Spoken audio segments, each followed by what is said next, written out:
So hello guys, कैसे हैं आप सभी। I hope you are good. और एक बार फिर से आपका स्वागत है हमारे इस चैनल पे, जहाँ पे हम डेली एक नए टॉपिक की डिस्कशन यहाँ पे करते हैं।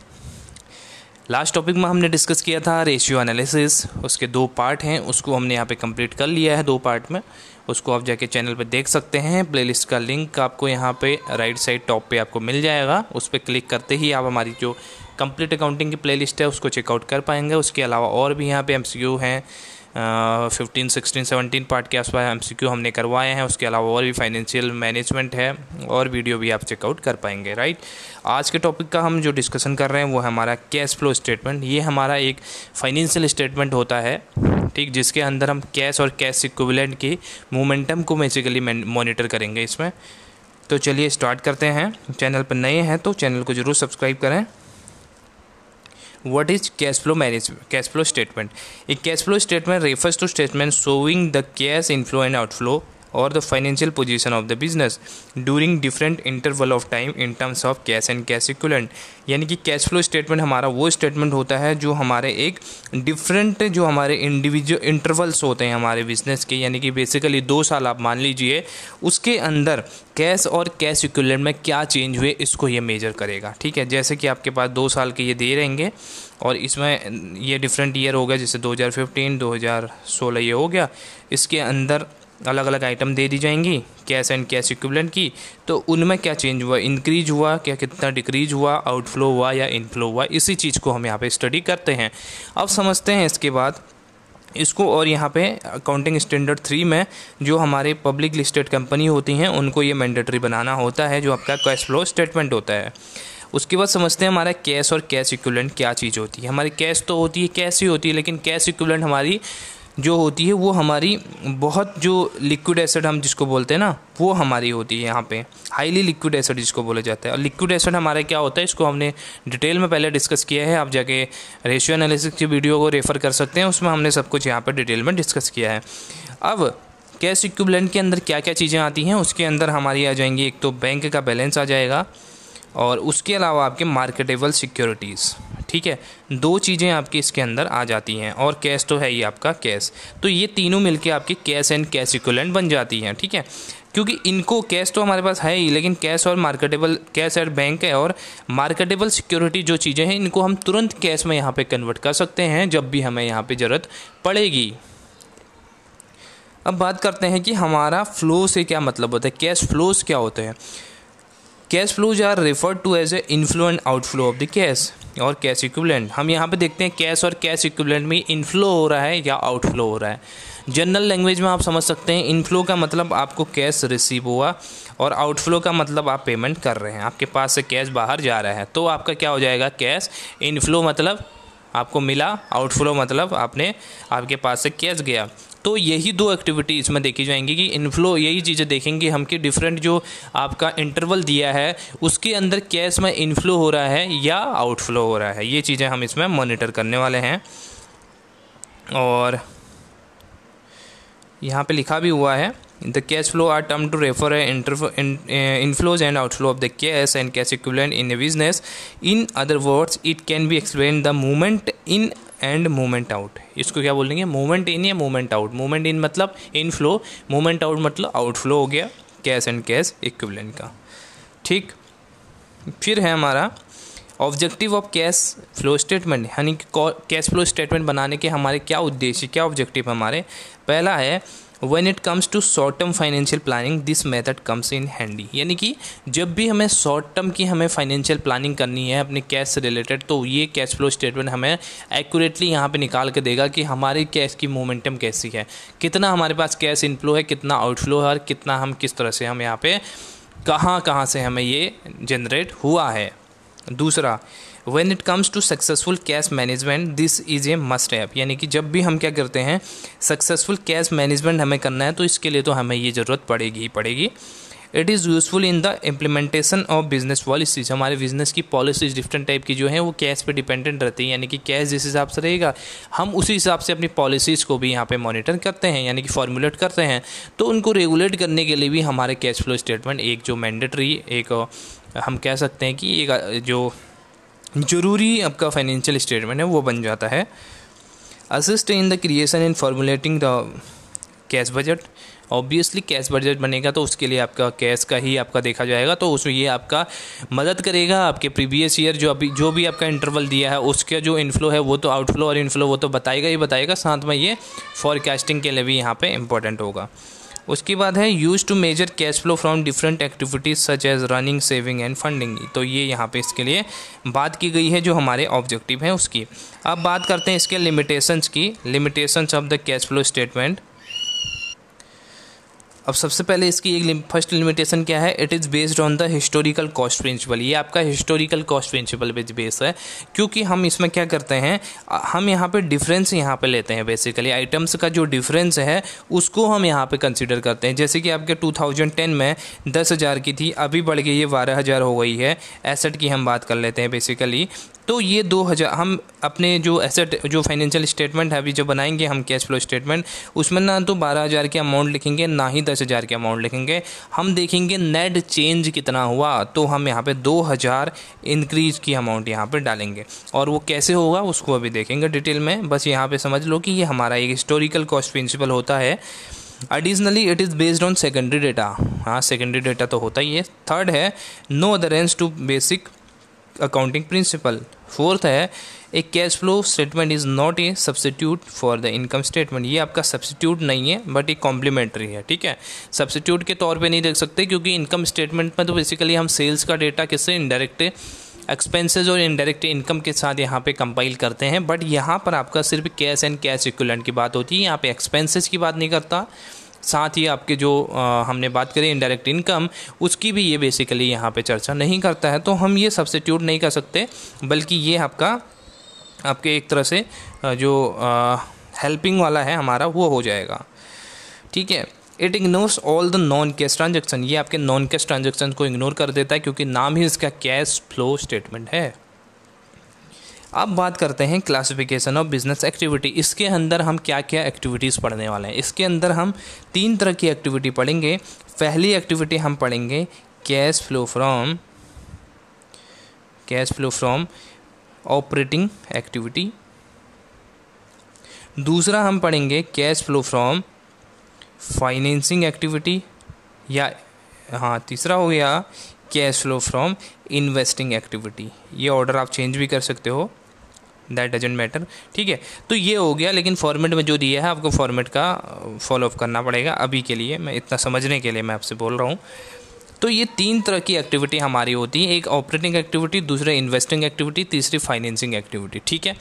इन एक्टिविटी के अंदर क्या क्या चीज़ें इंक्लूड होंगी, किस चीज़ का यहाँ पे कैश इनफ्लो, हम इसके अंदर कैश इनफ्लो आउटफ्लो देखेंगे। ऑपरेटिंग के अंदर किसका कैश इनफ्लो आउटफ्लो देखेंगे हम, फाइनेंसिंग के अंदर किसका कैश इनफ्लो देखेंगे हम, इन्वेस्टिंग के अंदर। यही चीज़ें हमें यहाँ पे स्टडी करनी है। और एक जो चलिए पहले बेसिक समझ लेते हैं, फिर मैं आपको समझा दूंगा। पहला देख लेते हैं हमारा cash flow from operating activity. Operating activity का क्या मतलब है? ऑपरेटिंग एक्टिविटी का मतलब है कि जो हम इसमें क्या करते हैं, अपने जितने भी हमारे ऑपरेटिंग एक्टिविटी निकालने के बेसिक से 2 तरीके होते हैं। वैसे 2 तरीके हैं, कैसे निकालेंगे उसको पहले अभी समझेंगे। पहले समझ लेते हैं इसके अंदर आइटम क्या क्या इनफ्लो होती हैं, क्या क्या आउटफ्लो होती हैं, ठीक है। पहली चीज़ कैश सेल। कैश सेल करोगे तो आपके पास क्या निकल के आएगा, पैसा आएगा। वो पैसा क्या है, आपका इनफ्लो है। उसके अलावा cash received from debtors, debtor से पैसा मिला तो आपके लिए क्या है, वो इनफ्लो ऑफ द कैश है। उसके साथ ही cash received from commission and fees royalty, ये सब आपका क्या है, इनफ्लो है कैश का, क्योंकि इसमें आपको पैसा मिल रहा है। इसका अपोजिट कर दो कैश परचेज, पेमेंट कर दिया आपने कोई, कैश ऑपरेटिंग एक्सपेंसेस आपने पेमेंट कर दिए, पेमेंट ऑफ वेजेस कर दिया, इनकम टैक्स, तो ये आपके पास से पैसा जा रहा है, ये आपका हो गया कैश आउटफ्लो। अब फाइनेंस कंपनी के लिए क्या होता है, फाइनेंस कंपनी के लिए cash received for interest and dividend, cash paid for interest, ये आपका आउटफ्लो हो गया। इनफ्लो की ये आइटम है, आउटफ्लो की ये सेम ही आइटम है, बस इसमें डिविडेंड और आपका सेल ऑफ सिक्योरिटीज़ आपका चेंज हो जाएगा। बाकी कैश सेल ऊपर भी था, अभी भी है। Cash receive from debtor, cash receive from commission, fees and royalty, ये सब सेम ही रहने वाला है। बस 2-3 जो एक्टिविटी जो अलग अलग फर्म्स अलग अलग करती हैं, जैसे रियल एस्टेट बिजनेस अलग करते हैं, फाइनेंस आपकी फाइनेंस कंपनी अलग करती हैं आपके, ठीक है। इसके अलावा नॉर्मल कंपनी अलग करती हैं, तो ये आपकी चेंज हो जाएंगी, बाकी आपका कॉन्सेप्ट वही रहने वाला है। परचेज आपने करे सिक्योरिटीज़ का, तब भी आपका आउटफ्लो होगा। कैश परचेज आप कर रहे हो तब भी आपका आउटफ्लो होगा। कैश ऑपरेटिंग एक्सपेंसेस का पेमेंट कर रहे हो, इनकम टैक्स का पेमेंट कर रहे हो, तो these all are cash outflows. अब बात करते हैं इंश्योरेंस कंपनी की। जैसा कि मैंने कहा 2-3 ही ट्रांजैक्शन चेंज होंगी। जैसे प्रीमियम, हम प्रीमियम का पेमेंट करते हैं कंपनी को, तो उसके लिए वो क्या है, आपका इनफ्लो का काम करेगा। Cash receipt for interest and dividend, ये आपका इनफ्लो रहेगा। सेल ऑफ सिक्योरिटीज़ इनफ्लो है आपका, कैश सेल कर दी। कैश रिसीट फ्रॉम डेटर्स हो गया, ये सब आपका एज इट इज़ है आपके इनफ्लो का पार्ट। आउटफ्लो का पार्ट क्या क्या रह जाएगा, प्रीमियम आपने दे दिया, आपने कैश का पेमेंट किया, कोई परचेजेज आपने करी हैं, कैश परचेज आपने करी है, पेमेंट अपने क्रेडिटर्स को दे दी। कैश आपको ऑपरेटिंग एक्सपेंसेस आपने पेमेंट कर दिए, और वेजेस एंड इनकम टैक्स का पेमेंट किया, तो ये आपके हो गए कैश आउटफ्लो फॉर जो आपके इंश्योरेंस कंपनी थी। फॉर रियल एस्टेट कंपनी के लिए क्या है, इसमें 2-3 आइटम चेंज होंगे, रेंट, प्रीमियम, और ये कैश रिसिप्ट आपका हो जाएगा, डिविडेंड आपका हो जाएगा। सेल ऑफ सिक्योरिटीज़ तो ऊपर भी देखा था, बाकी cash cell, cash receipt from debtors, cash receipt from commissions, fees, royalty, ये सब आपका क्या है, कैश इनफ्लो का पार्ट है। इसके अंदर आप कोई भी पेमेंट यहाँ पे कर रहे हो, इसमें से आप देख सकते हैं किसी भी प्रकार की पेमेंट आप करेंगे तो वो आपके लिए क्या हो जाएगा, कैश आउटफ्लो आपके लिए हो जाएगा। अब चलते हैं cash flow from investing activity की तरफ। इन्वेस्टिंग एक्टिविटी में आपका क्या क्या आइटम आ जाएंगी। इन्वेस्टिंग एक्टिविटी में बेसिकली आपका सेल ऑफ फिक्स्ड एसेट। आप ऑपरेटिंग एक्टिविटी में क्या क्या चीज़ें देखोगे, पहले उससे पहले समझ लेते हैं इन्वेस्टिंग में क्या क्या चीज़ें। इन्वेस्टिंग में आप क्या क्या देखेंगे, फिक्स्ड एसेट की यहाँ पे बात की जाएगी, साथ में यहाँ पे इन्वेस्टमेंट की बात की जाएगी। 2 ही चीज़ों की यहाँ पे बात करेंगे। तो चलिए देखते हैं। सेल ऑफ फिक्स्ड एसेट आपका क्या है, इनफ्लो हो जाएगा। सेल ऑफ इन्वेस्टमेंट आपके पास इनफ्लो हो जाएगा, क्योंकि आप सेलिंग करोगे तो आपके पास कैश आएगा। इंटरेस्ट आपको रिसीव हो रही है, आपके लिए इनफ्लो है। डिविडेंड रिसीव हो रही है तो आपके लिए इनफ्लो है। रेंट आपको रिसीव हुआ तो ये भी आपके लिए क्या है, इनफ्लो है। और साथ ही परचेज ऑफ फिक्स्ड एसेट, आप कोई एसेट आपने परचेज की, फिक्स्ड एसेट जैसे लैंड, बिल्डिंग, मशीनरी, कुछ भी आपने परचेज किया तो उसकी पेमेंट आपको करनी पड़ेगी, वो आपके लिए कैश आउटफ्लो का काम करेगा।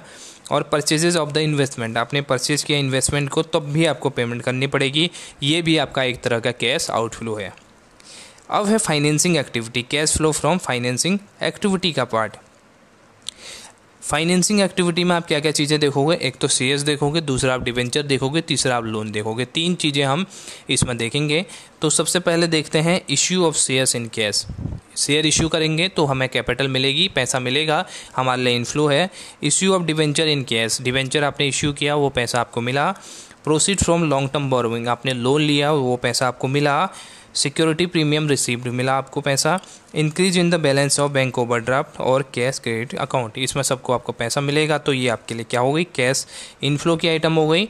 ऑन दी अदर हैंड इसका रिवर्स कर दो, पेमेंट कर दो आप लोन की, या रिडेम्पशन कर दो आप प्रेफरेंस शेयर्स के, या डिवेंचर का रिडेम्पशन कर दो, by back of equity share कर लो, पेमेंट ऑफ डिविडेंड कर दो, पेमेंट ऑफ इंटरेस्ट कर दो, premium paid on redemption of shares कर दो। ये आपका क्या हो जाएगा, सारा कैश आउटफ्लो की आइटम हो जाएगी। इसको डिटेल में डिस्कस करेंगे, अभी डोंट वरी, अभी हम चल रहे हैं। इतना आपको समझ में आ गया इनफ्लो और आउटफ्लो की बात है, ठीक है। अब हम इसमें समझते हैं डिटेल में मतलब इसमें 3 तरह की एक्टिविटी पड़ी, तीनों एक्टिविटी में क्या क्या चीज़ें इंक्लूड होंगी उसको डिटेल में समझेंगे, और रटने की ज़रूरत नहीं पड़ेगी, गारंटी है उसकी, ठीक है। तो वीडियो को ध्यान से देखना, रटना कुछ भी नहीं पड़ेगा। पहली चीज़ मैं लेके चलता हूँ, आपके लास्ट एक्टिविटी जो थी वो कौन सी थी, आपकी फाइनेंसिंग एक्टिविटी। फाइनेंसिंग एक्टिविटी, अब आप सोच रहे हो लास्ट एक्टिविटी को आपने पहले क्यों लिया, वो इसलिए लिया ताकि हम हायरार्की को समझ सकें कैसे हमारे ये कैश फ्लो काम करता है। देखिए हमने क्या किया, एक बिज़नेस को स्टार्ट किया हमने। कोई भी बिज़नेस हम जब स्टार्ट करते हैं उसके लिए सबसे पहले इनिशियल रिक्वायरमेंट जो होती है वो होती है हमारी किसकी, कैपिटल की रिक्वायरमेंट होती है, ये आप सबको पता है। कैपिटल होगी तो ही हमारा बिजनेस हम स्टार्ट कर पाएंगे। अब इस कैपिटल को एक्वायर करने के हमारे कितने तरीके हो सकते हैं, क्योंकि हमने पढ़ रखा कि हमारे पास अलग अलग तरह के यहाँ पे तरीके हो सकते हैं। बेसिक से हमारे पास 3 तरीके होते हैं। पहला है हमारा इश्यू ऑफ शेयर्स, ठीक है। दूसरा आ जाएगा इश्यू ऑफ डिवेंचर, तीसरा आ जाएगा लोन। ये तीन हमारे पास ऐसे आइटम हैं जिनसे हम अपनी फंड रेजिंग कर सकते हैं, अपने कैपिटल को बढ़ा सकते हैं, अपने कैपिटल को रेज कर सकते हैं। तो जब हम अपने बिज़नेस को स्टार्ट कर रहे हैं तो हम कौन सी एक्टिविटी में कर रहे हैं? फाइनेंसिंग एक्टिविटी में। फाइनेंसिंग एक्टिविटी में हमें सबसे पहले क्या रिक्वायरमेंट है? कैपिटल की रिक्वायरमेंट है। कैपिटल हम कहाँ कहाँ से एक्वायर कर सकते हैं? हम शेयर को इश्यू कर सकते हैं, डिबेंचर इश्यू कर सकते हैं, या लोन ले सकते हैं। तीन चीज़। तो भैया यही तीन चीज़ हमारे किस में आने वाली है? हमारे जो cash flow from financing activity है उसके अंदर आने वाली। इसी के चेंजेस हम देखेंगे। अब कैसे चेंजेस देखेंगे? हम हमेशा कैश फ्लो में क्या देखेंगे? हमें यहाँ पे 2 ईयर का डेटा दिया रहेगा। एक आपको प्रीवियस ईयर का डेटा होगा, एक आपको करंट ईयर का डेटा दिया रहेगा फॉर एग्जांपल। और हमेशा हमें दोनों का डिफरेंस लेना होता है। कुछ केसेस में, यहाँ पे मैंने डबल स्टार लगा दिया, कुछ केसेस में इसको छोड़ना होता है, हमें डिफरेंस नहीं लेना होता। वो केसेस क्या क्या हैं उनको अभी डिस्कस करूँगा फर्दर। लेकिन जो हमारी एसेट से रिलेटेड है, हमारी लाइबिलिटी है, हमारी कैपिटल है, हमारे अदर थिंग है, उससे रिलेटेड चीज़ें हैं, उसमें हम दोनों ईयर का डिफरेंस लेंगे। इंक्रीमेंट कितना हुआ, डिक्रीमेंट कितना हुआ, इंक्रीज हुआ तो क्या होगा, डिक्रीज होगा तो क्या होगा, इसी चीज़ को देखेंगे कैश की पोजीशन को। राइट? कैसे? देखो यहाँ पे मान लेते हैं हम 2021 ये, और ये 2020 का डेटा है। अब 2020 में बाई चांस मैं मान लेता हूँ मेरे पास क्या थी? कैपिटल की। कैपिटल मेरे पास 2020 में क्या थी? 20,000 की कैपिटल थी। अब 21 में बढ़ के मेरे पास 25,000 की कैपिटल हो गई। तो ये जो कैपिटल हम शो करेंगे अपने इन्वेस्टिंग जो फाइनेंसिंग एक्टिविटी है उसमें कितनी कैपिटल हम शो करेंगे, ये यहाँ पे सवाल उठता है। तो हम ना ही 20,000 शो करेंगे, ना ही हम 25,000 शो करेंगे। हम अपने स्टेटमेंट में 5,000 रुपये की इंक्रीमेंट शो करेंगे, प्लस 5,000 हो जाएगा। अब ये प्लस 5,000 का मतलब क्या है? अब आप यहाँ वहाँ पे ये थोड़ी लिख दोगे कैपिटल हमारा बढ़ गया 5,000। ये तो कोई स्टेटमेंट हुई ही नहीं ना। ये थोड़ी स्टेटमेंट क्या आएगी? कैपिटल हमारी कैसे बढ़ेगी? कैपिटल ऑब्वियसली हमारी कैसे बढ़ी? हमने जब शेयर्स इश्यू किए या हमने डिवेंचर इश्यू किए तो हमारी कैपिटल बढ़ी, या हमने लोन लिया।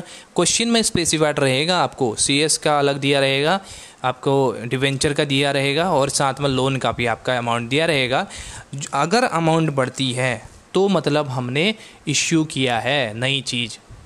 अगर अमाउंट इसके रिवर्स कम होती है इसका मतलब हमने रिडम्पशन कर लिया है, या लोन है तो उसका पेमेंट कर दिया है। क्लियर बात? ठीक है। तो इस जो फाइनेंसिंग एक्टिविटी है, आई होप आपको समझ में आ गया। इसके अंदर हम सिर्फ 3 चीज़ों को ही लेंगे। ठीक है? कौन कौन सी? पहली चीज़ आपकी क्या? शेयर्स इशू करना, दूसरा डिवेंचर्स, तीसरा आपका लोन। इन तीनों को ही हम देखेंगे। अभी फॉर्मेट देखेंगे, तब तक आप इसको समझो। दूसरी एक्टिविटी हमारी, उससे ऊपर चलते हैं, और आती है हमारी आपकी इन्वेस्टिंग एक्टिविटी। अब आपने क्या किया? अपने कैपिटल को एक्वायर कर लिया आपने। उसके बाद आती है कि कैसे बिज़नेस को स्टार्ट किया जाए। बिज़नेस को स्टार्ट करने के लिए आपको बेसिक रिक्वायरमेंट की ज़रूरत पड़ेगी। वो है आपके एसेट की, फिक्स्ड एसेट की। जैसे इक्विपमेंट आपको चाहिए, आपको फर्नीचर की ज़रूरत पड़ेगी, आपको बिल्डिंग की ज़रूरत पड़ेगी, आपको लैंड की ज़रूरत पड़ेगी। तो ये सब चीज़ें हमें करने के लिए जो कैपिटल हमने फाइनेंसिंग एक्टिविटी से कलेक्ट किया है उसको आपको यहाँ पर इन्वेस्ट करना पड़ेगा। उसको इन्वेस्ट करेंगे तो वो चीज़ें हमारी इन्वेस्टिंग के अंदर आ जाएगी। सिंपल। 2 ही चीज़ें इसमें देखने को मिलेंगी आपको। पहली चीज़ किस में इन्वेस्ट करेंगे? फिक्स्ड एसेट में। आपको पहले ही मैंने बोल दिया फिक्स्ड एसेट में करेंगे। तो फिक्स्ड एसेट की जितनी ट्रांजैक्शंस हैं, चाहे सेलिंग की हो, परचेजिंग की हो, इन्वेस्टिंग के अंदर आनी है। राइट? दूसरी चीज़ इन्वेस्टमेंट। ये तो नाम से ही पता चल रहा है, इन्वेस्टिंग है तो इन्वेस्टमेंट की कोई सेलिंग करेंगे, परचेजिंग करेंगे, वो भी इसके अंदर आएगा। ठीक है? अब ये चीज़ तो समझ में आ गई आपको। इससे ज़्यादा कुछ नहीं है। इसका ही वाइफिकेशन रहेगा। एसेट की अलग अलग, जैसे लैंड कितनी है, बिल्डिंग कितनी है, मशीनरी कितनी है, इंक्रीज हुई, डिक्रीज हुई। इंक्रीज होगा तो प्लस होगा, डिक्रीज होगा तो कैसा होगा, वो हम अभी डिस्कस करेंगे।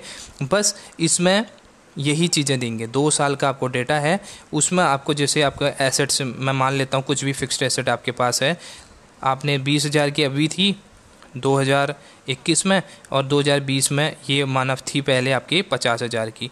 तो जो नेट चेंज आया उसको लिखेंगे, हमेशा ध्यान रखना इस चीज़ का। 50,000 भी नहीं लिखेंगे, 20,000 भी नहीं लिखेंगे, हमारे पास जो नेट चेंज आया वो आया 30,000 का प्लस आया। अब इस प्लस को हम इंक्रीमेंट प्लस लिखेंगे, इंक्रीमेंट का प्लस लिखेंगे, माइनस लिखेंगे, उसको अभी डिस्कस करेंगे। अगर एसेट इंक्रीज होती है तो क्या होता है, लाइबिलिटी इंक्रीज होती है तो क्या होता है, उसको डिस्कस करेंगे। फिलहाल इतना समझ लो कि इनका डिफरेंस लिखा जाएगा। डिफरेंस इनका किसका, एसेट का, इन्वेस्टमेंट का, राइट। और इससे जुड़ी हुई जो ट्रांजैक्शंस होंगे, इससे जुड़ी ट्रांजैक्शन क्या हो सकती हैं। अब इन दो चीज़ों में यहाँ पर डिफरेंस समझना। पहली चीज़ डिविडेंड में और दूसरा इंटरेस्ट में। अगर तो आपको इंटरेस्ट रिसीव होगा, ये जाएगा आपके इन्वेस्टिंग में, इन्वेस्टिंग एक्टिविटी में। इन डिविडेंड रिसीव हो रहा है या इंटरेस्ट रिसीव हो रहा है, बेसिक सी बात है। कहीं भी आपने इन्वेस्टमेंट किया, आपको इंटरेस्ट रिसीव हुआ या डिविडेंड रिसीव हुआ, ये पार्ट है आपका इन्वेस्टिंग एक्टिविटी का। कान खोल के सुन लेना, इन्वेस्टिंग एक्टिविटी का। बट इसकी दोनों की जब पेमेंट करोगे तो ये जाएगा फाइनेंसिंग एक्टिविटी में, क्योंकि आप वहाँ पे फाइनेंस कर रहे हो। यहाँ पे नहीं आएगा ये जब पेमेंट करोगे, पेमेंट वाला फाइनेंसिंग एक्टिविटी में जाएगा, बल्कि रिसीव वाला आपका इन्वेस्टिंग में जाएगा। बस इतनी सी बात, ठीक है। बाकी की जो एडजस्टमेंट है, अभी इनकी एडजस्टमेंट भी होती है, उसको आगे डिसाइड वो अभी डिस्कस करने वाले हैं। फिलहाल इतना आप समझ जाओ। फिर आती है हमारी जो मेन एक्टिविटी है, operating activity, cash flow from operating activity. अब इसको निकालने के बेसिक से दो तरीके होते हैं। एक तो हमारे इनडायरेक्ट मेथड होती है जो यूनिवर्सल है, सब जगह यूज होती है और सभी जगह इसी को प्रयोग में किया जाता है मैक्सिमम जगह, तो इनडायरेक्ट। और दूसरी होती है डायरेक्ट मेथड। हम बात करेंगे इनडायरेक्ट मेथड की, थोड़ा थोड़ा आइडिया ले लेंगे डायरेक्ट मेथड की भी। इनडायरेक्ट मेथड कैसे काम करती है, सबसे पहले हमें दिया रहेगा net profit before tax, interest and dividend. ये अमाउंट आपको दी जाएगी, इसको बोलते हैं EBIT, earning before interest and tax, या साथ में डिविडेंड भी लगा दो, डिविडेंड देने से पहले भी। ये अमाउंट आपको दी रहेगी, इसको आपको ऑपरेटिंग प्रॉफिट बनाना है। ऑपरेटिंग प्रॉफिट क्या होता है, इसको आप प्रीवियस लेक्चर में देख सकते हो, रेशियो एनालिसिस में, उसमें आपको मिल जाएगा ऑपरेटिंग प्रॉफिट कैसे कैलकुलेट करते हैं। और यहाँ पे भी मैं बता देता हूँ इसको ऑपरेटिंग प्रॉफिट कैसे बनाएंगे। EBIT आपको दे दिया, तो आप इसमें क्या करेंगे, प्लस कर देंगे जो आपके नॉन कैश आइटम हैं, यानी कि वो आइटम जिसमें किसी भी प्रकार का ना तो आउटफ्लो हो रहा है कैश का, ना ही इनफ्लो हो रहा है, उस आइटम को EBIT में प्लस कर देना है। लाइक डेप्रिसिएशन, ना ही किसी प्रकार का पेमेंट किया, ना ही हमें कोई पेमेंट मिली, बस एसेट की वैल्यू में रिडक्शन हो गया, इसको प्लस कर देंगे। गुडविल, किसी प्रकार की कोई पेमेंट नहीं हुई, प्लस कर देंगे। फिक्टिशियस एसेट, कोई आपकी जैसे प्रीलिमिनरी एक्सपेंसेस, उसको प्लस कर देंगे, ठीक है। ये सब चीज़ें आपकी यहाँ पे प्लस हो जाएंगी, क्योंकि ये बिज़नेस को, आपके बिज़नेस ट्रांजैक्शंस को इफेक्ट। अब प्लस क्यों हुई ये मैं आपको इसका लॉजिक बताता हूँ। पहले अगर आपने पढ़ा P&L account, profit and loss account, उसमें क्या करते थे, ये जितनी चीज़ें मैं आपको बता रहा हूँ ना, डेप्रिसिएशन है, प्रीलिमिनरी एक्सपेंसेस है, ये सब हमने अपने जो हमारी रेवेन्यू यहाँ पे सेल्स थी उसमें से हमने इसको माइनस करने के बाद हमने नेट प्रॉफिट कैलकुलेट किया था, अगर आपको याद होगा तो। इसमें से हमने सारा ये आइटम इनडायरेक्ट एक्सपेंसेस के आइटम थे, इनको माइनस किया तो ही हमारा नेट प्रॉफिट आया, यानी कि हमने इनकी अमाउंट को डिडक्ट कर दिया है। बट कैश में तो हम इसको कंसिडर करेंगे ही नहीं, क्योंकि किसी प्रकार का कोई आउटफ्लो नहीं है, हम तो सिर्फ कैश की मोमेंटम देखते हैं, तो इनको वापस ऐड ऑन करना पड़ेगा, तभी हमें एक्चुअल अपने पास प्रॉफिट आएगा, जिसमें से हम अपनी कैश की पोजीशन को देख पाएंगे। राइट, आई होप क्लियर है, ठीक है। अब हमने ये कर दिया ऑपरेटिंग एक्टिविटी। उसके बाद ऑपरेटिंग एक्टिविटी में एक चीज़ और शो की जाएगी, वो की जाएगी आपकी करंट एसेट को। करंट एसेट को यहाँ पे 4 केस बनेंगे करंट एसेट के, करंट एसेट के और करंट लाइबिलिटी। यहाँ पे करंट एसेट भी शो होगी, करंट लाइबिलिटी भी शो की जाएगी।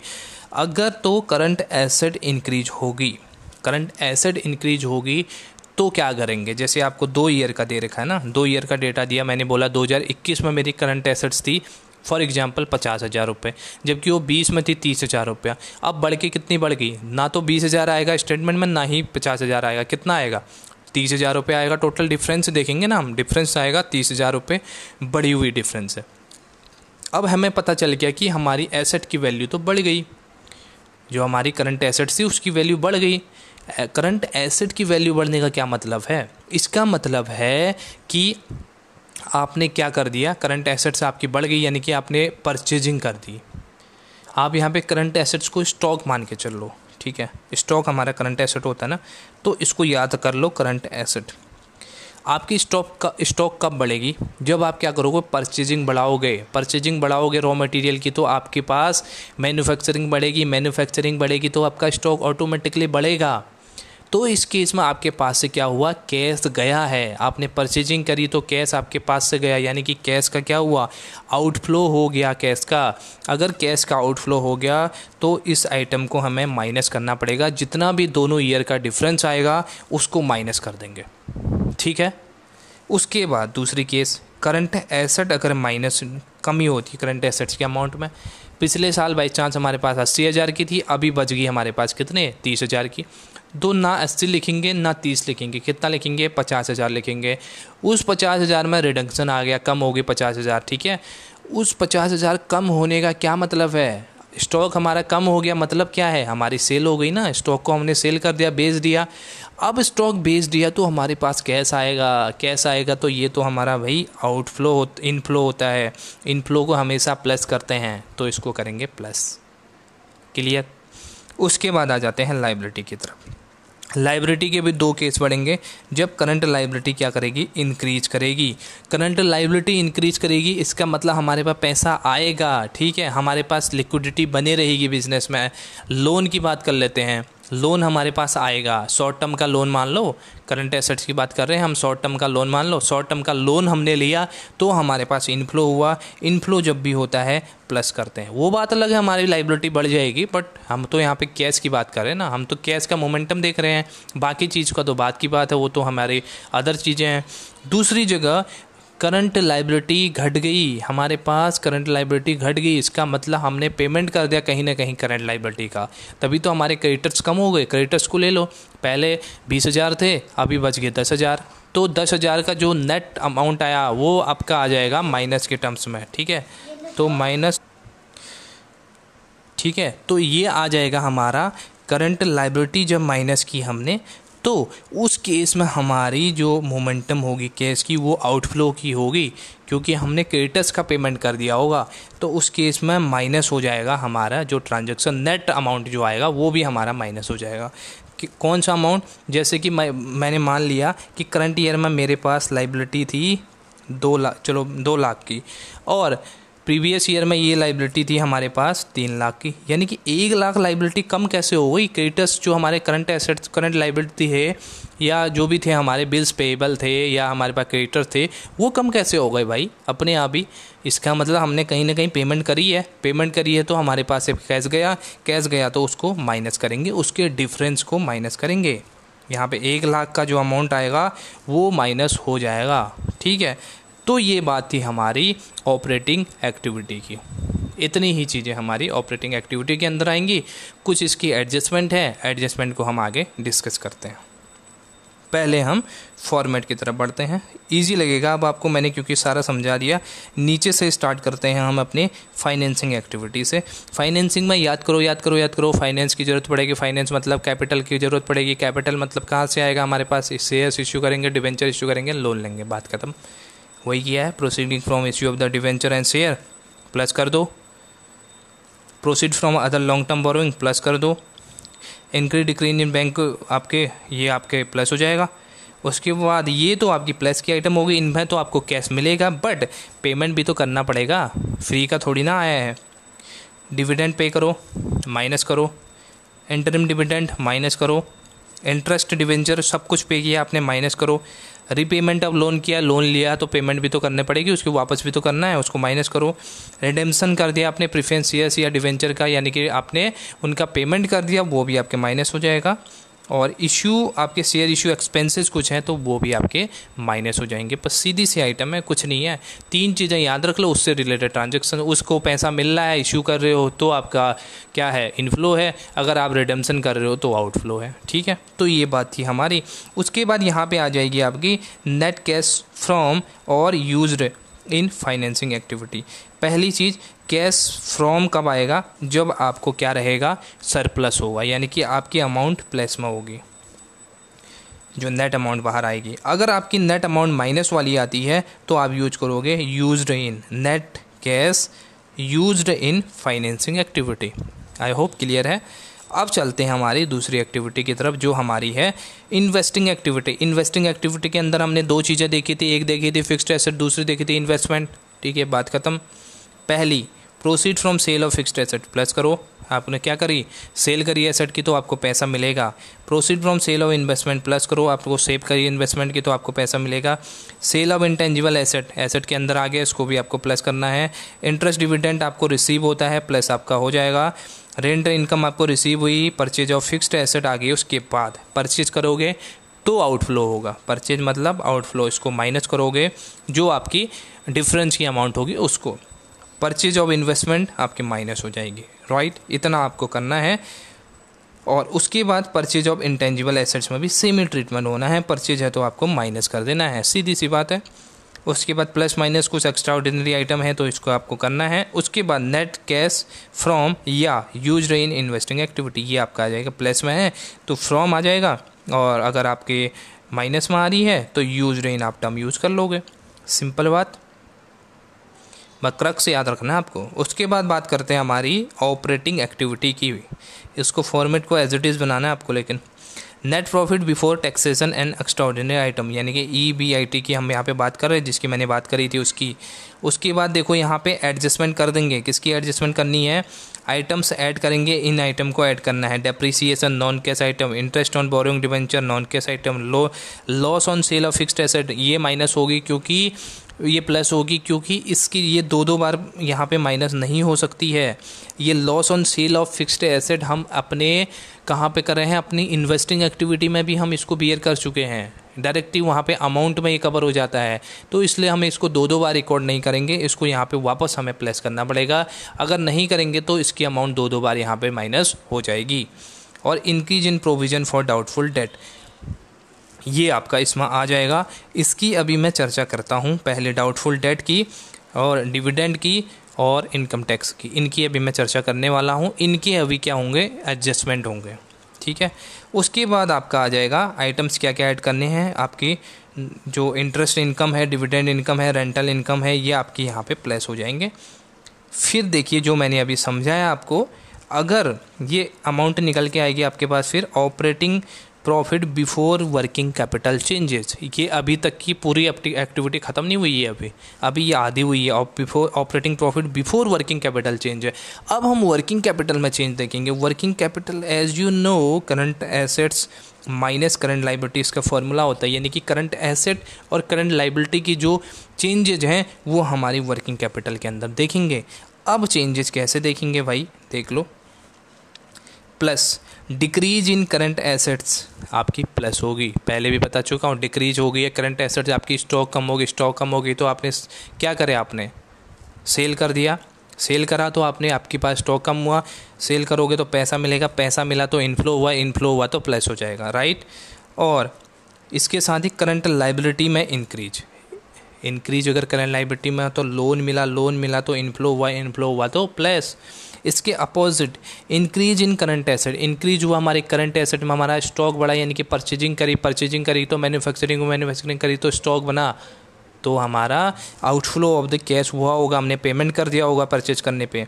या डिक्रीज इन करंट लाइबिलिटी, यानी कि करंट लाइबिलिटी में अगर क्रेडिटर्स किसी वजह से कम हो जाते हैं या बिल्स पेबल हमारे किसी वजह से कम हो जाते हैं तो उसका पेमेंट हमने किया होगा, that's why it will be deduct from net amount, ठीक है। तो ये आपका आ जाएगा, आपका जो एसेट्स की थी, करंट एसेट्स की थी और करंट लाइबिलिटी की थी, वो एडजस्टमेंट।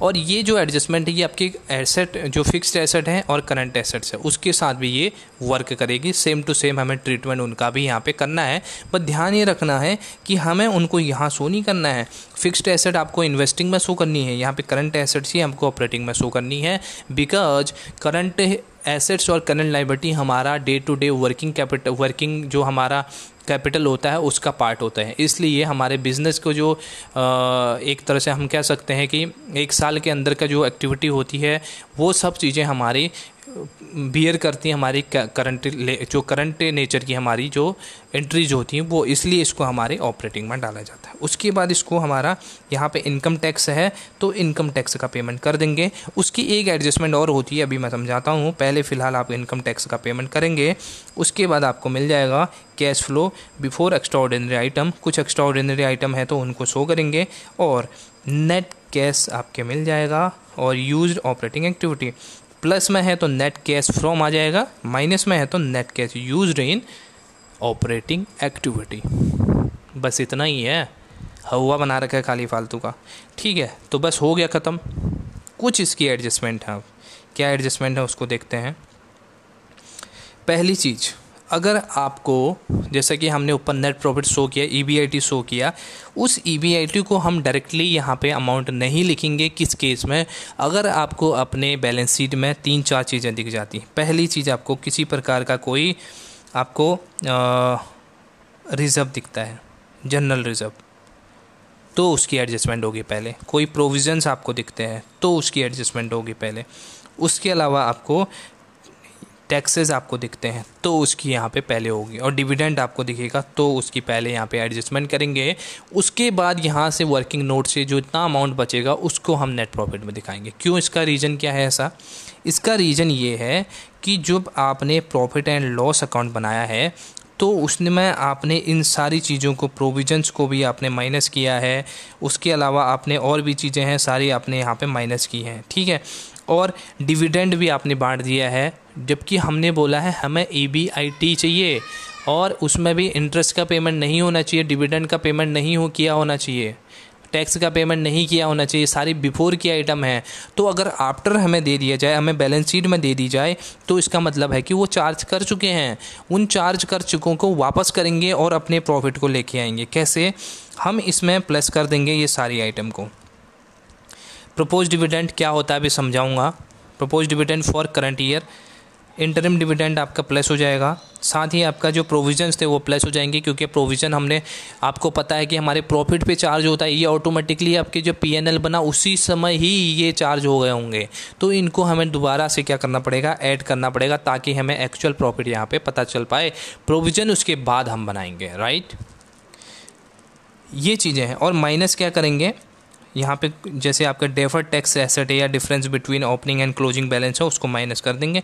इसको ज़्यादा ध्यान देने की ज़रूरत नहीं, ये तो आपका निकल ही जाने वाला है, ठीक है। अब बात करते हैं सबसे मेन जो एडजस्टमेंट है उसकी। अभी तक हमने क्या किया, हर एक चीज़ में, चाहे आपकी एसेट्स थी, चाहे आपकी लायबिलिटी थी, चाहे आपकी इन्वेस्टमेंट थी, चाहे आपकी कैपिटल थी, हर चीज़ में हम क्या कर रहे थे? अपनी क्लोजिंग बैलेंस को, यानी कि हमने डिफरेंस को हम यहाँ पे देख रहे थे। करंट ईयर का कितना है देख रहे थे, प्रीवियस ईयर का कितना है, उनका डिफरेंस लिख रहे थे, ना कि उनकी वैल्यू। जैसे हमने बोला 2021 की ये है और 2020 की ये है, 2 साल का है। अब मान लेते हैं एसेट की वैल्यू मान लेते हैं 40,000 मेरे पास अभी है, और ये प्रीवियस ईयर में थी 20,000। तो बताओ कि ये माने मेरी करंट एसेट है। तो मुझे सही आप लोग बताएंगे कि मैं कितनी अमाउंट अपने कौन सी एक्टिविटी में दिखाऊं। सबसे पहले तो करंट एसेट्स की है, तो भाई जाएगा सीधे ऑपरेटिंग एक्टिविटी में। कितना जाएगा? ना 20 जाएगा ना 40 जाएगा, 20,000 जाएगा, ठीक है। एक्चुअली यहाँ पे 20,000 ही डिफरेंस भी है, तो 20,000 ही जाएगा। इसकी जगह पे अगर चेंज होता तो वो ज़्यादा डिफरेंस जाएगा कुल मिला के। और डिफरेंस क्या है? प्लस में है डिफरेंस, यानी कि वैल्यू बड़ी है। वैल्यू जब बड़ी हमारी करंट एसेट की, इसका मतलब है हमने परचेज करी तो इसको माइनस किया जाएगा, और ये माइनस हो जाएगी हमारे ऑपरेटिंग एक्टिविटी के अंदर जाके, ठीक है। ये जनरल सा हम हर उसमें करते हैं, एक्सेप्ट मैंने डबल स्टार लगाया था ऊपर एक जगह पे, आपको ध्यान होगा, वो इसलिए लगाया था। ये रूल हमारा 2 चीज़ों के लिए यूज नहीं होगा। पहला तो डिविडेंड के लिए, दूसरा टैक्स के लिए। अब टैक्स का नेचर देखते हैं कि टैक्स बेसिकली लगता कैसे है। जैसे आपको पता है ना, इनकम टैक्स कब लगता है?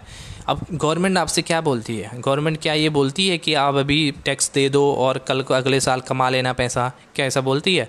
नहीं, वो बोलती है पहले कमाओ फिर उस पर टैक्स दे देना। यानी कि हमें प्रीवियस ईयर पे ही टैक्स का पेमेंट करना पड़ता है, प्रीवियस ईयर की कमाई हुई इनकम पे। इसलिए यहाँ पे डिफरेंस लेने का तो सवाल ही नहीं उठता। गवर्नमेंट ये थोड़ी बोले कि तूने पिछले साल इतना पेमेंट किया था 20,000 का, अभी तू 30,000 कर रहा है तो तू 10,000 दे दे चल। ये तो कहीं से कहीं तक कोई सेंस नहीं बना ना। हमें तो पूरी की पूरी जो 40,000 30,000 बन रही थी उसका पेमेंट यहाँ पे करना पड़ेगा। लेकिन कौन सी आइटम हमारी अभी के लिए रिलेवेंट है और कौन सी आइटम अभी के लिए रिलेवेंट नहीं है, इसको समझना है हमें। यहाँ पे 2 साल में प्लॉट कर देता हूँ, 2020 2021। अब इनकम टैक्स की चले पहले बात कर लेते हैं। टैक्स बाई चांस मेरे पास था 2021 में, अभी जो टैक्स है वो मेरे पास है 30,000 का और प्रीवियस ईयर का टैक्स मेरा था 20,000 का। तो मैं बताओ कि मैं कौन सी आइटम का पेमेंट करूँगा। अभी मैं कौन सा टैक्स पेमेंट करूँगा? ये 20,000 वाला करूँगा ना। 20,000 वाला टैक्स का अभी पेमेंट करूँगा क्योंकि प्रीवियस ईयर की कमाई हुई इनकम पे टैक्स है, तो इसका मैं पेमेंट करूँगा हमेशा प्रीवियस ईयर का। और ये जो 30,000 की आइटम है ना, ये हमारी हो गई अब एक तरह से नॉन कैश आइटम हो गई। क्यों हो गई नॉन कैश?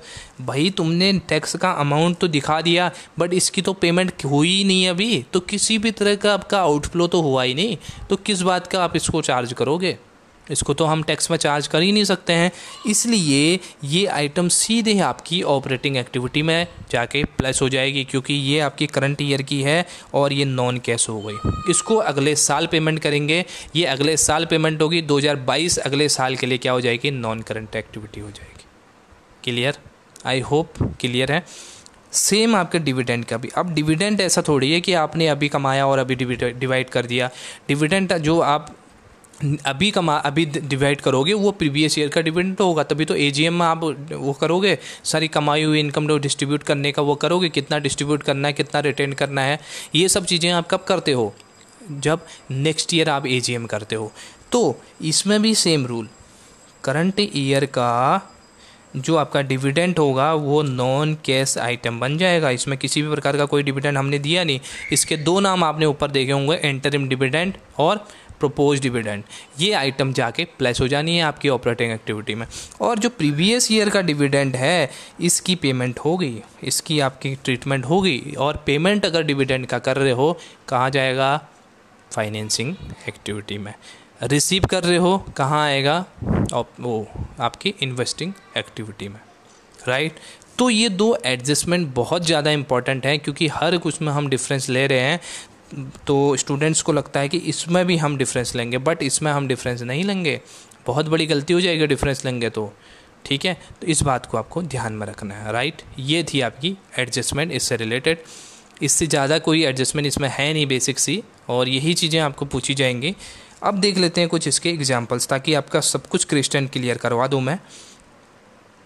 पहला, Anand limited arrived at net income 5 lakh की है for the year ended March 31, 2017।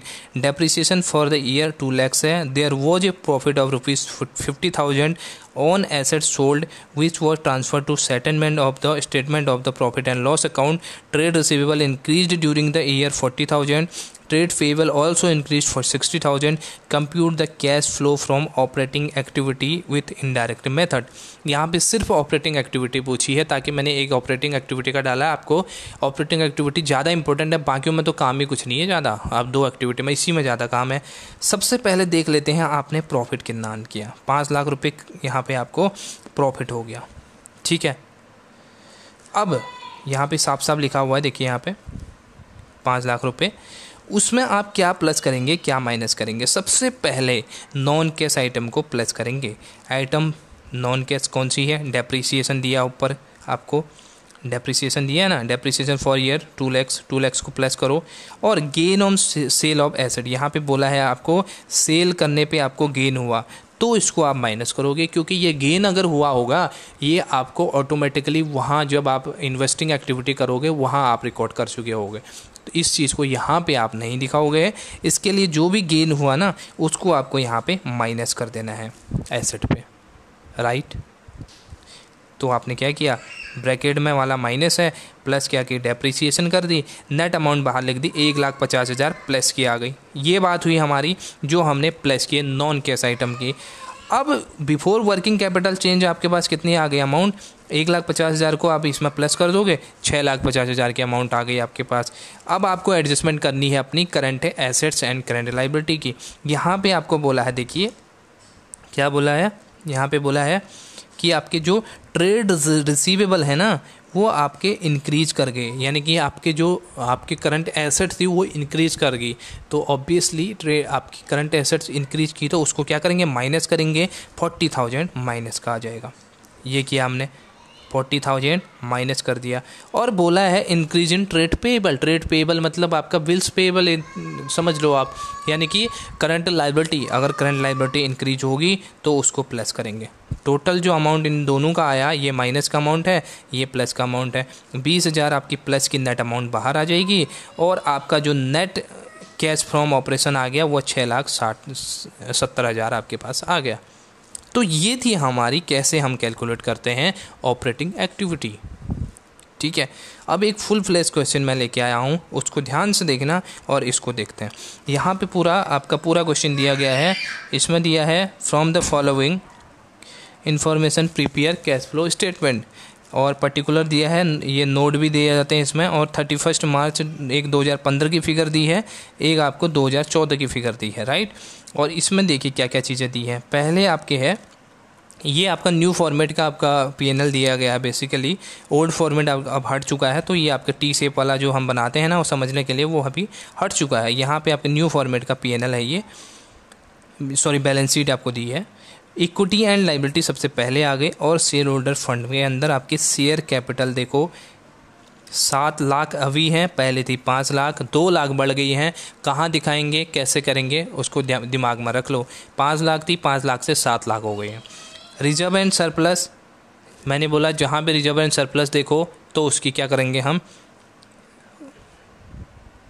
उसके बाद आपका आता है नॉन करंट लाइबिलिटी, यानी कि non current liability fixed liability के डिवेंचर्स आपके हैं 6 लाख और 4 लाख के, और करंट लाइबिलिटी में ट्रेड पेएबल हो गए 9 लाख के और 6 लाख के। ठीक है, पहले ये पहले की फिगर है, प्रीवियस ईयर की है, ये आपकी करंट ईयर की है।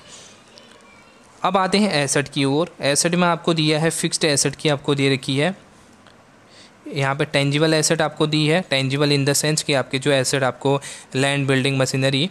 इंटेंजिबल एसेट यहाँ पे आपको ये भी गिवन है, ये आपको दोनों अमाउंट दी है। करंट एसेट्स की भी दी है, इन्वेंट्री दिया है, ट्रेड रिसीवेबल दिया है, कैश एंड कैश इक्विवेलेंट दिया है। ठीक है, और एडिशनल इन्फॉर्मेशन दे रखी है, डेप्रिसिएशन चार्ज करो प्लांट पे 80,000 का। तो इसके लिए हमें एक प्लांट का अकाउंट भी मेंटेन करना पड़ेगा, क्योंकि यहाँ पर नेट अमाउंट देखने के लिए हम डेप्रिसिएशन भी चार्ज करेंगे।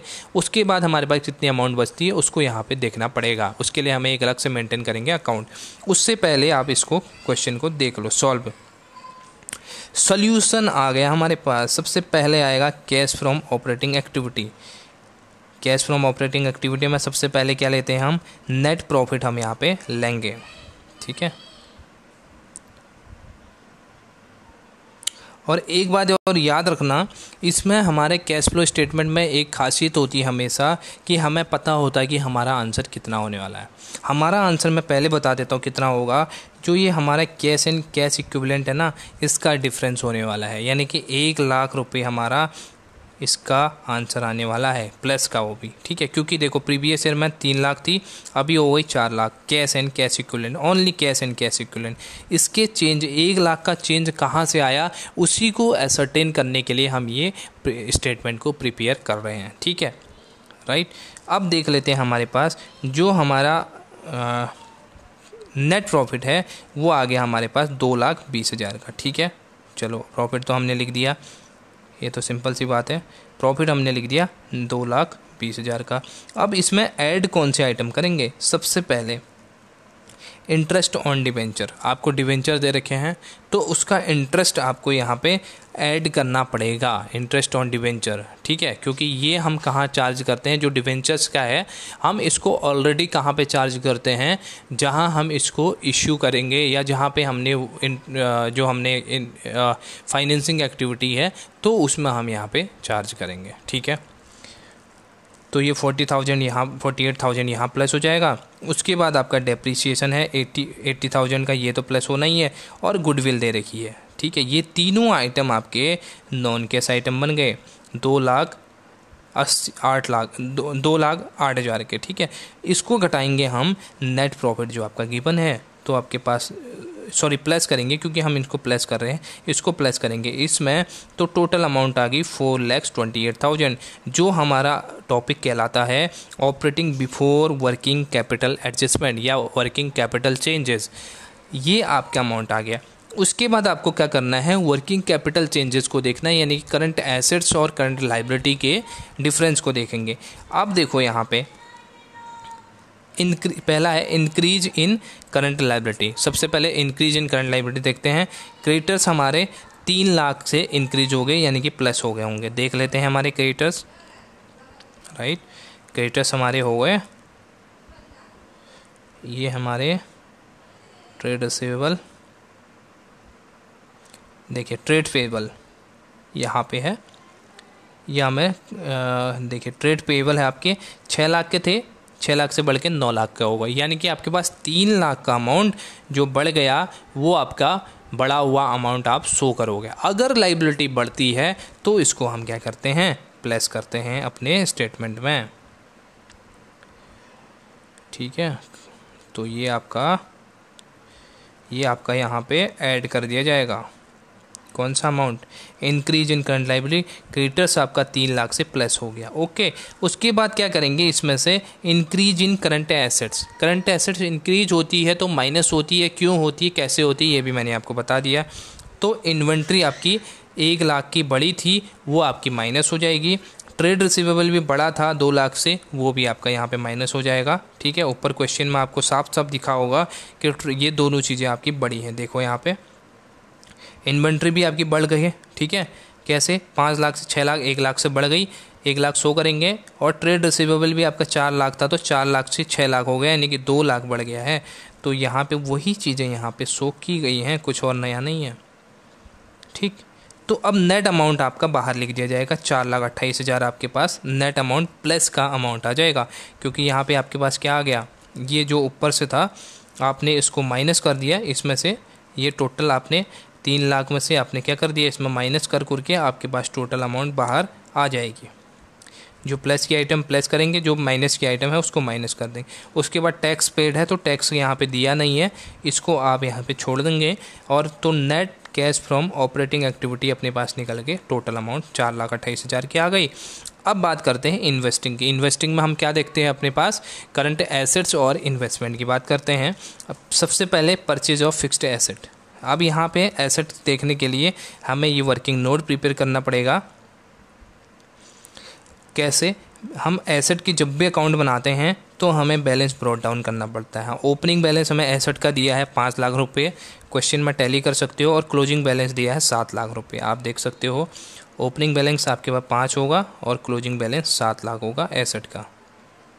ठीक है, ये देखिए opening balance 7 lakh, opening balance 5 lakh और क्लोजिंग बैलेंस 7 लाख रुपये, ये आपके टेंजिबल का है। तो इसको यहाँ पे शो करेंगे, उसके बाद डेप्रिसिएशन चार्ज करेंगे और नेट वैल्यू देखेंगे इंक्रीज हुई है या डिक्रीज हुई है। तो हमारे पास क्या आ गया, यहाँ पे ओपनिंग बैलेंस 5 लाख रुपये दिखा दिए प्रीवियस ईयर का, और उसके बाद डेप्रिसिएशन चार्ज कर दो 80,000 का।